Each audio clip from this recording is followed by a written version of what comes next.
कहानी सुनाई, नए सब सच, श्राप या डर, हिम्मत है, भूत या फ्राइडे।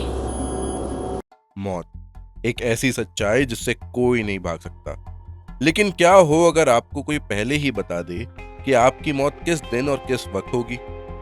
मेडिकल साइंस कहती है कि मौत का वक्त कोई तय नहीं कर सकता, लेकिन उत्तराखंड के एबॉट माउंट की वादियों में एक ऐसी जगह है जहां एक डॉक्टर अपनी इसी काबिलियत के लिए मशहूर था, डॉक्टर मॉरिस। कहते हैं डॉक्टर मॉरिस एक अजीब और जीनियस डॉक्टर थे। जब वो किसी मरीज को चेक करके उसे एक खास कमरे में शिफ्ट करते, जिसे मुक्ति कोठरी कहा जाता था, तो वो मरीज ठीक उसी रात मर जाता था। डॉक्टर मॉरिस की ये भविष्यवाणी कभी गलत नहीं होती थी। पर हम आज बात करेंगे डॉक्टर समीर की, एक यंग ब्रिलियंट सर्जन जो अपनी सोलो ट्रिप पर एबॉट माउंट आया था। समीर के लिए डॉक्टर मॉरिस एक आइडल की तरह थे। वो जानना चाहता था कि 1900s में आखिर उस डॉक्टर ने ऐसी कौन सी टेक्निक ढूंढ ली थी जिससे वो मौत का वक्त इतनी एक्यूरेसी से नाप लेता था। लेकिन समीर को ये नहीं पता था कि मौत की तारीख बताने वाले अक्सर एंजल्स नहीं, कई बार शैतान भी हो सकते हैं। शाम के 6 बज रहे थे। एबॉट माउंट पर घना कोहरा छा चुका था। यहाँ सदियों पुराने देवदार के पेड़ किसी लंबे डरावने पहरेदार की तरह लग रहे थे। समीर अपने बैकपैक के साथ उस चोटी पर पहुंचा जहां डॉक्टर मॉरिस का एबेंडेंड हॉस्पिटल था। एक टूटी हुई ईंटों की पुरानी इमारत, उसकी छत जगह जगह से गिर चुकी थी। जैसे ही समीर ने उस हॉस्पिटल के अंदर कदम रखा, वहां की हवा अचानक बर्फ जैसी ठंडी हो गई। उस गंदी टूटी हुई बिल्डिंग में भी समीर को एक अजीब सी महक आ रही थी, दवाइयों और पुराने सड़े हुए खून की महक। समीर ने अपनी फ्लैशलाइट ऑन की। वो लंबे सुनसान कॉरिडोर्स में चलने लगा। उसकी तलाश सिर्फ एक दरवाजे की थी और आखिरकार कॉरिडोर के बिल्कुल आखिरी कोने में उसे एक भारी लोहे का दरवाजा दिखा। उसके ऊपर जंग लिपटी पट्टी पे साफ साफ लिखा था, मुक्ति कोठरी। जैसे ही समीर ने उस कमरे में कदम रखा, उसका दिमाग सुन्न हो गया।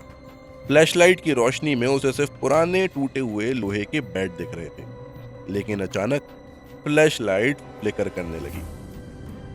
समीर के कानों में आवाजें आने लगी। ये हवा की आवाज नहीं थी, ये चीखें थी। उन मरीजों की चीखें जो सालों पहले इस कमरे में लाए गए थे। समीर ने डर के मारे अपनी आंखें बंद कर ली, लेकिन जब उसने अपनी आंखें वापस खोली तो उसे वक्त के पीछे का वो मंजर दिखने लगा।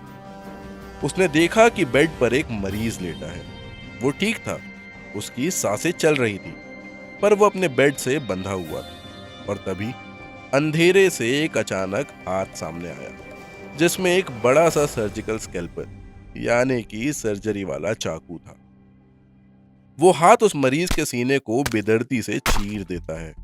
मरीज चीखता है, तड़पता है और वहीं दम तोड़ देता है। समीर की आंखें फटी की फटी रह गई। उसकी सांसें अटकी हुई थी। उसका आइडल डॉक्टर मॉरिस मौत की भविष्यवाणी नहीं करता था। वो सिर्फ एक साइकोपैथ, एक पागल कातिल था। जो मरीज ठीक भी हो रहे थे, डॉक्टर मॉरिस उन्हें मुक्ति कोठरी में लाकर उन पर जिंदा बिना एनेस्थीसिया के खौफनाक एक्सपेरिमेंट्स करता था और उन्हें मार डालता था ताकि उसकी प्रेडिक्शन सच साबित हो सके। मुक्ति कोठरी कोई वार्ड नहीं था, वो एक स्लॉटर हाउस यानी एक इंसानों के लिए बनाया गया कसाई खाना था। समीर का दिमाग इस सच्चाई को बर्दाश्त नहीं कर पाया। वो वहां से उल्टे पांव भागने ही वाला था कि अचानक उसे कमरे में हर तरफ बीमार और लाचार दिखने वाले साए दिखने लगे। लेकिन वो साए समीर को डरा नहीं रहे थे। वो आत्माएं खुद डर से कांप रही थी। वो किसी ऐसी चीज से डर रही थी जो ठीक समीर के पीछे थी। समीर ने धीरे से पीछे मुड़ के देखा। कॉरिडोर के अंधेरे में से एक आकृति बाहर आ रही थी, एक लंबा पतला आदमी। उसने एक पुराना खून से सना हुआ सर्जिकल एप्रन पहना हुआ था। उसका चेहरा आधी तरफ गला हुआ था और उसकी आंखों में कोई इंसानियत नहीं थी, सिर्फ एक शैतानी मौत की चमक थी। उसके हाथ में एक जंग खाया हुआ स्कैल्पेल था। ये और कोई नहीं बल्कि खुद डॉक्टर मॉरिस थे, एक ऐसी आत्मा जो मरने के बाद भी अपनी खूनी एक्सपेरिमेंट से आजाद नहीं हो पाई थी। डॉक्टर मॉरिस की आत्मा डॉक्टर समीर से बोली, तुम्हारी पल्स तेज चल रही है डॉक्टर। मेरी प्रेडिक्शन है कि तुम्हारी मौत अभी होगी। डॉक्टर मॉरिस ने वो रस्टेड स्कैल्पल समीर के गले की तरफ घुमा दिया। समीर ने डर और हिम्मत की ताकत से अपने दोनों हाथ आगे किए और उस रूह को धक्का देकर कमरे से बाहर की तरफ छलांग लगा दी। समीर उस टूटे हुए हॉस्पिटल के कॉरिडोर से अंधाधुंध भागा। पीछे से डॉक्टर मॉरिस की और उसकी मुक्ति कोठरी की चीखें उसे तब तक सुनाई देती रही जब तक वो एबॉट माउंट की उस चोटी से कोसों दूर नहीं निकल गया।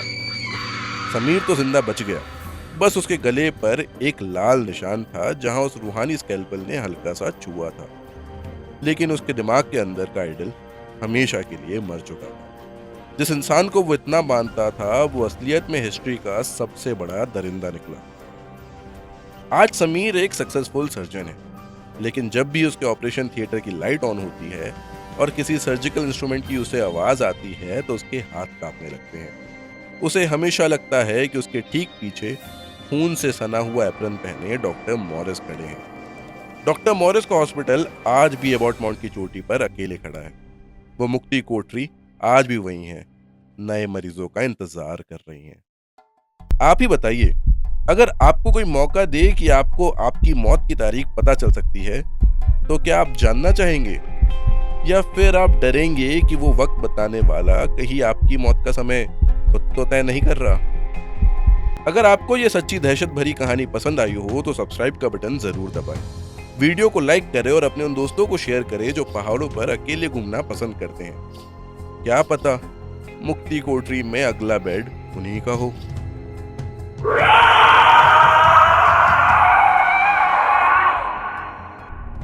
भूतिया फ्राइडे पर हम हर हफ्ते लेकर आते हैं एक नई और खौफनाक कहानी, इसलिए सब्सक्राइब जरूर करें।